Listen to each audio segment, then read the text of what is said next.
नमस्कार विद्यार्थी मित्रों, मैं प्राध्यापक डॉक्टर भुमरे पीएम, सहायक प्राध्यापक।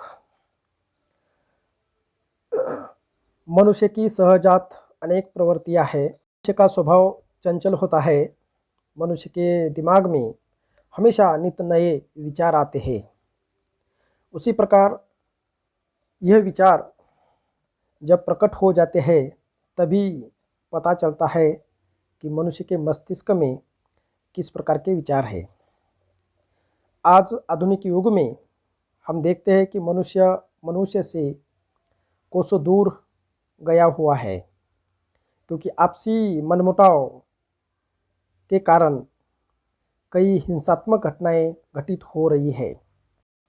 सामाजिक सद्भाव की भावना आज लुप्त हो चुकी है। मनुष्य की अनेक सहजात वृत्तियां हैं। जैसे प्राचीन काल में देखते हैं हम कि मनुष्य जंगलों में रहता था। धीरे धीरे नागरीकरण बढ़ गया और मनुष्य शहरों में रहने के लिए आया। जैसे ही मनुष्य आधुनिक हो गया वैसे ही उसके विचारों में भी बदलाव आया। बदलाव के साथ साथ कुछ शरीर के अनावश्यक अंग, इनमें भी बदलाव आया। जैसे कि पूंछ मनुष्य को थी, लेकिन कालानुरूप यह मनुष्य की पूंछ लुप्त हो गई। लेकिन जंगली जानवरों में आज भी यह पूंछ दिखाई देती है। तो ऐसे ही हमारे हाथों के नाखून होते हैं। ये नाखून हमेशा की तरह बढ़ते ही रहते हैं। हम इन्हें समय समय पर काटते रहते हैं।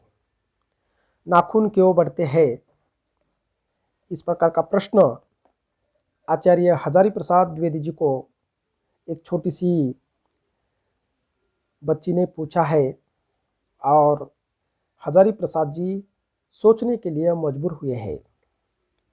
विद्यार्थी मित्रों, आज हम नाखून क्यों बढ़ते हैं इस निबंध के माध्यम से मनुष्य के मस्तिष्क में हिंसा के विचार किस प्रकार आज भी विद्यमान है, इसका जिक्र इस निबंध के माध्यम से करने वाले हैं। नाखून क्यों बढ़ते हैं एक वैचारिक निबंध है। इस निबंध के लेखक आचार्य हजारी प्रसाद द्विवेदी जी है। इनका जन्म 1907 को बलिया जिले में हुआ था। आचार्य हजारी प्रसाद द्विवेदी जी संस्कृत तथा ज्योतिष के विद्वान थे। इन्होंने सन 1930 में काशी विश्वविद्यालय से ज्योतिषाचार्य तथा इंटर की परीक्षाएं उत्तीर्ण की। हजारी प्रसाद द्विवेदी हिंदी के शीर्ष साहित्यकारों में हैं। वे उच्च कोटि के निबंधकार, उपन्यास लेखक, आलोचक, चिंतक तथा शोधकर्ता रहे हैं। उनकी साहित्यिक सेवाओं के लिए भारत सरकार ने 1957 में उन्हें पद्म भूषण उपाधि से सम्मानित किया गया। बहुमुखी प्रतिभा संपन्न साहित्यकार के रूप में द्विवेदी जी की पहचान है। उन्होंने बाणभट्ट की आत्मकथा, चारुचंद्र लेख, पुनर्नवा नाम के उपन्यास भी लिखे हैं। विचार प्रवाह, कुटज, अशोक के फूल, विचार विमर्श, विचार और वितर्क आदि उनके द्वारा लिखित निबंध संग्रह है। कबीर, साहित्य की भूमिका, हिंदी साहित्य का अधिकार, संदेश राशक आदि उनके द्वारा लिखित आलोचना ग्रंथ भी प्रसिद्ध है। ऐसे बहुमुखी प्रतिभा संपन्न लेखक आचार्य हजारी प्रसाद द्विवेदी जी की मृत्यु 1979 में हुई। ऐसे एक महान इतिहासकार के रूप में भी हिंदी साहित्य में पहचाने जाते हैं। नाखून क्यों बढ़ते हैं, यह उनके द्वारा लिखित एक ललित निबंध है। प्रस्तुत निबंध में लेखक ने अहिंसा का महत्व प्रतिपादित करते हुए मानव की पाशवी वृत्ति को हास्य व्यंग्य रूप में उजागर करने का प्रयास किया है। नाखून मनुष्य की हिंसक प्रवृत्ति के प्रतीक है। प्राचीन समय में मनुष्य को नाखूनों की आवश्यकता थी।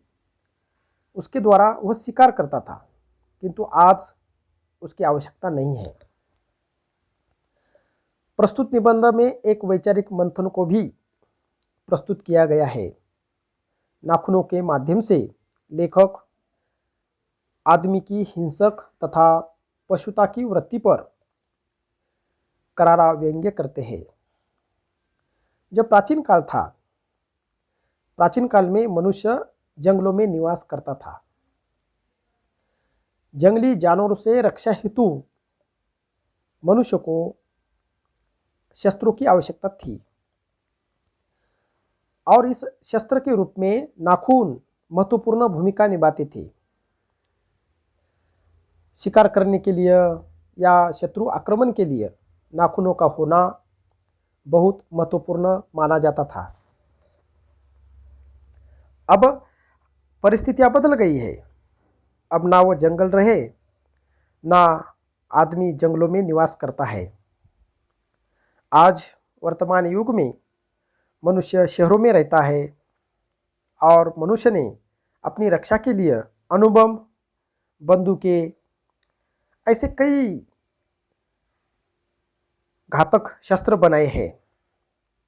नाखूनों से अणुबम तक का सफर यकीनन मनुष्य की उन्नति का संकेत है, मगर यह बहुत डरावना है, क्योंकि शस्त्र की जरूरत डर भगाने के लिए, कम करने के लिए या विजय प्राप्त करने के लिए होती है। प्रश्न यह है कि डर क्यों है? मनुष्य को आज किससे डर है? एक आदमी को आतंक कम करने के लिए या निर्माण करने के लिए है। आज विश्व में हर देशों में शस्त्रों की स्पर्धा लगी हुई है। हर देश अपने देश में अणुबम बना रहा है, बंदूकें बना रहा है, कई प्रकार के घातक शस्त्रों का उत्पादन कर रहा है। एक तरफ मनुष्य गरीबी के कारण, भूख के कारण मर रहे हैं, दूसरी तरफ अनेक देश अपने देश में करोड़ों रुपयों से अणुबम बनाने में लगे हैं। मानव आदि मानव से आधुनिक मानव नहीं बना। सिर्फ मानवता के क्षेत्रों को छोड़कर सभी क्षेत्रों में मनुष्य ने तरक्की कर ली है। शिक्षा, शास्त्र, उद्योग, कला, भौतिक रसायन, वैद्यक शास्त्र, न्याय और विधि, सभी क्षेत्रों में आज हर देश के समाज ने अपनी प्रगति की है। मगर इस प्रगति के साथ साथ हम मानवता भूल चुके हैं। आए दिन किसी ना किसी देश में बहुत बड़े घातक हमले होते हैं और उन हमलों में कई जीव मारे जाते हैं। हम घर में छोटी लड़की ने अगर नाखून बढ़ाए हैं तो माता पिता उस लड़की को डांटते हैं। छोटे बच्चे ने समय पर नाखून नहीं काटे तो माँ पिता उनके नाखून काटते हैं। नाखून काटना यह हिंसा का समाधान नहीं है। समय पर ही हमारे मस्तिष्क में उपजे हिंसा के विचारों को त्याग करना यह आवश्यक है। सवाल यह है कि मनुष्य के मन में एक वैचारिक आंदोलन छेड़ने की आवश्यकता है। वनमानुष अपनी जीवन रक्षा के लिए साधन बनाता था। उसके पास पत्थर के, हड्डियों के, लकड़ियों के औजार बनाए हुए थे। लेकिन आज लोहे के हथियार आ गए और फिर हथियारों की घोड़दौड़ शुरू हो गई। बंदूकें आ गई, कारतूस आ गए, तोपें आ गई, बम फूटने लगे। यहाँ तक कि हवाई जहाज़ों में से बम गिराने की तकनीकी विकसित हो चुकी है। हर देश दूसरे देश पर भरोसा नहीं करता। शंका की दृष्टि से ये और शंका बढ़ जाती है। आज बच्चों को सफाई का महत्व समझाने वाला पिता उसे हाथ पैर के नाखून वक्त पर न काटने के लिए डांटता है। वही पिता आदिम अवस्था में नाखून नष्ट करने पर डांटता था। वैसे मनुष्य अपने नाखूनों से वह पाशवी प्रवृत्ति को ही नष्ट करना चाहता है। मगर काश ऐसा होता तो उसके अंदर से पनप रही नाखून काटना पशुता पर उपाय नहीं है। बढ़ते हुए नाखून बता रहे कि हमें जितना काट दो हम उतने ही बढ़ जाएंगे। अर्थात मनुष्य की बुराई को, पशुता को जितनी बार काट दो वह मरना नहीं जानती। मगर हाँ, नाखून सिर्फ काटने की या चुभने की चीज़ नहीं थी, उसके कुछ रोमांचक पहलू भी थे। उस समय कई आकारों में नाखून काटे जाते थे। नाखून रखने की एक फैशन भी उस समय प्रचलित थी। राजे महाराजाओं में नाखून बढ़ाने की एक फैशन प्रचलित थी। नाखून उस समय शस्त्र नहीं थे, वह श्रृंगार का साधन थे। उसे काटने की, संवारने की, रंगने की कई पद्धतियाँ थी, जैसे त्रिकोणाकार, वर्तुलाकार, चंद्राकार या नुकीले आकृति में काटे जाते थे। आजकल लोग नेल पेंट या नेल पॉलिश लगाते हैं, वैसे उन्हें भी मोम और आलता नामक वनस्पति से रगड़कर लाल और चिकना बनाया जाता था। अर्थात हर देश में अलग अलग प्रकार की समाज में नाखून रखने की फैशन प्रचलित थी। गोंड देश के लोग बड़े बड़े नाखूनों को, तो दाक्षिणात्य लोग छोटे छोटे नाखूनों को रखना पसंद करते थे। अपनी अपनी रुचि अलग थी। हमने शस्त्र को श्रृंगार का चोला पहनाया था और मानव शरीर का अभ्यास करने वाले प्राणी विज्ञानियों का निश्चित यह मत है कि मानव के मन को समझना जितना मुश्किल है, उसके मन का अंदाज लगाना भी उतना ही कठिन है। मानव शरीर में होने वाले कई परिवर्तनों की खोज करना यह कौतूहल का विषय है। अर्थात हमारे शरीर ने भी इन वृत्तियों से समझौता जो कर लिया है, जैसे नाखूनों का बढ़ना, बालों का बढ़ना, पलकों का गिरना, दांतों का दोबारा आना। अगर आदमी इन सारी अनायास घटने वाली वृत्तियों के विषय की सोचे तो शायद अपनी वास्तविक प्रवृत्ति पहचानने में देर न लगी। और यही कि दोनों वृत्तियाँ उसके भीतर ही रहती है। जैसे नाखून बढ़ने की प्रवृत्ति उसके पशुत्व का प्रमाण है और उन्हें काट लेने की प्रवृत्ति मनुष्यता की निशानी है। परंतु जैसे दानव और मानव रहते तो एक ही शरीर में, हमें चाहिए हम उस पशु को दबाकर दफनाकर आगे बढ़े। और अगर हमें प्रगति के पथ पर चलना है तो अस्त्र शस्त्र क्या जरूरत है, जानलेवा होड़ क्यों है? हम अपने आप में अधीन रहकर क्या उस प्रवृत्ति पर विजय नहीं पा सकते, उससे निजात नहीं पा सकते? क्योंकि अपने आप पर अपने आप के द्वारा लगाए बंधन हमारी सांस्कृतिक बड़ी भारी विशेषता है। तो उन पुराने संस्कारों की खोज में हम अपना भविष्य क्यों नहीं संवारते? ये तो सच है कि सभी पुराना बुरा नहीं होता और सभी नया अच्छा नहीं होता। माँ का प्यार दुनिया की सबसे बड़ी संपत्ति है, उपहार है। मगर हम अच्छे बुरे की जांच करें और जो हितकर है उसे ग्रहण करें। इस देश में अनेक जातियाँ आई, लड़ती झगड़ती रही, आक्रमण करती रही, आक्रमण झेलती रही, लेकिन इन सारी जातियों के अर्थात दुश्मनी को एक सूत्र में बांधना, संवेदना के सहज धागों में पिरोने का काम करना। मनुष्य पशु नहीं, भले ही आहार, निद्रा, भय आदि पशु सुलभ भावना उसमें है, मगर वह मानव है, संयमी है, वह श्रद्धा, तप, त्याग का मालिक है। इसलिए तो लड़ाई झगड़े, तंटे, बखेड़े, कलह उसके आदर्श नहीं हो सकते। गुस्सा, अनैतिकता, अविवेकी स्वभाव ये किसी खास जाति, धर्म या वर्ग की संपत्ति, विरासत नहीं है। यह मनुष्य जाति के महानाशक का प्रतीक है। महाभारत में इसलिए तो निर्वैर भाव अर्थात किसी से भी बैर नहीं, सत्य और अक्रोध को सब वर्गों का सामान्य धर्म कहा गया है। हमारा क्रोध सभी बुराइयों का विनाश की जड़ है, क्या यह हम नहीं जानते? मनुष्य जब इन सारी बुराइयों पर विजय हासिल करेगा तभी सुख और समाधान का धनी होगा। मगर यह सुख उसे कैसे मिले? आंतरिक समाधानों से या बाह्य साधनों से? भौतिक साधनों की भरमार उसे सुखी करेगी। बहुत बड़ा मकान हो, महंगी गाड़ी हो, गहनों से अलमारी भरी हो, पैसों से पासबुक भरा हो, खाने पीने की कमी हो, पहनने ओढ़ने की तो मनुष्य सुखी होगा? नहीं होगा। क्योंकि सुख अंदर होता है, ये बाह्य साधन नहीं है। बाह्य साधन साथ नहीं देती। उस अधनंगे बूढ़े ने कहा था, जिस बूढ़े में हमने हमारा पिता देखा था, हमारा संकेत राष्ट्रपिता गांधी जी की तरफ है। उस बापू ने सलाह दी थी, बाहर नहीं अपने अंदर झांक कर देखो, सुख की तलाश वही होती है। मन में हिंसा नहीं हो, पाखंड बाह्य आडंबर नहीं हो, क्रोध द्वेष ईर्ष्या को मन में जगह मत दो। समाज का हम कुछ देना लगते हैं, उस जिम्मेदारी को समझो। आराम आलस्य विलास को जीवन से निकाल दो।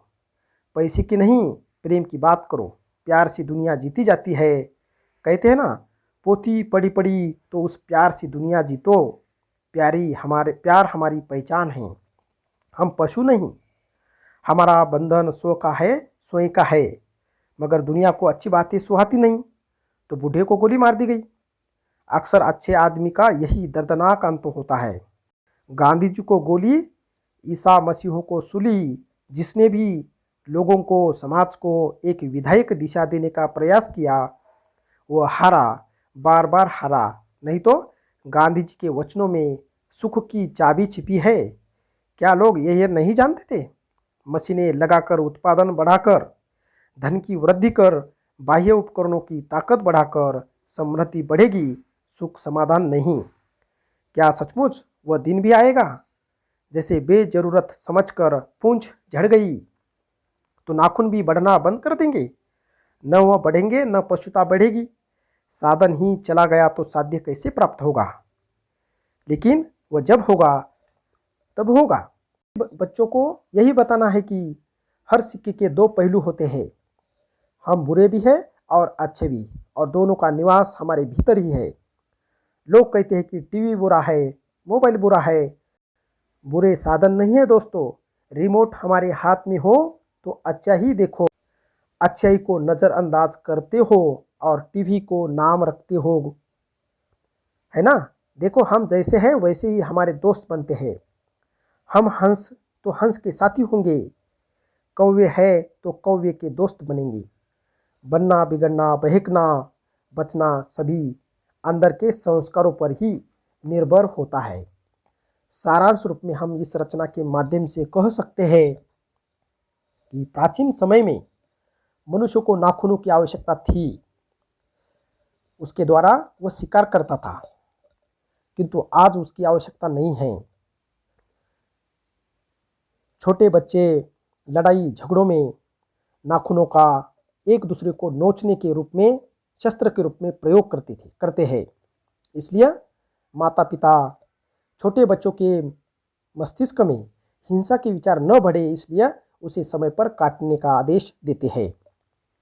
उसी प्रकार हमारे मन में हिंसा के विचार न बढ़े, इसलिए हमें अच्छी किताबें और अच्छे संगत की जरूरत है। जैसे मनुष्य के शरीर के अनावश्यक अंग झड़ गए, फिर भी नाखून आवश्यकता न होने पर आज भी बढ़ रहे हैं, क्योंकि मनुष्य के भीतर छिपी हिंसा के प्रतीक है। मनुष्य को किस ओर बढ़ना है वे अपने निबंध में स्पष्ट करते हैं। मनुष्य का विशिष्ट महत्व प्रेम में है, मैत्री में है, अपने सबके मंगल के लिए निशेष भाव से देने में है। जिस दिन मनुष्य के भीतर की हिंसा समाप्त हो जाएगी, नाखून भी नहीं बढ़ेंगे, या नाखून बढ़े भी तो मनुष्य उनको बढ़ने नहीं देगा, अर्थात हिंसा को बढ़ावा नहीं देगा। यही नाखून क्यों बढ़ते हैं इस निबंध का प्रतिपाद्य विषय है, जो पाठक को परस्पर वैमनस्य का परित्याग कर आपस में प्रेम एवं बंधुत्व की भावना को बढ़ावा देने की प्रेरणा प्रदान करता है। हास्य व्यंग्य प्रधान हल्की फुल्की भाषा शैली में यह निबंध अत्यंत प्रभावी बन पड़ा है। इस प्रकार हजारी प्रसाद द्विवेदी जी ने इस निबंध के माध्यम से सबका मंगल हो यह भाव आवश्यक बताया हुआ है। हमारे नाखून बढ़ते हैं तो हम उसे समय पर काटकर अपने मन के हिंसात्मक विचारों को समय पर ही समाप्त करेंगे। इस प्रकार का संदेश इस निबंध के माध्यम से लेखक ने दिया हुआ है।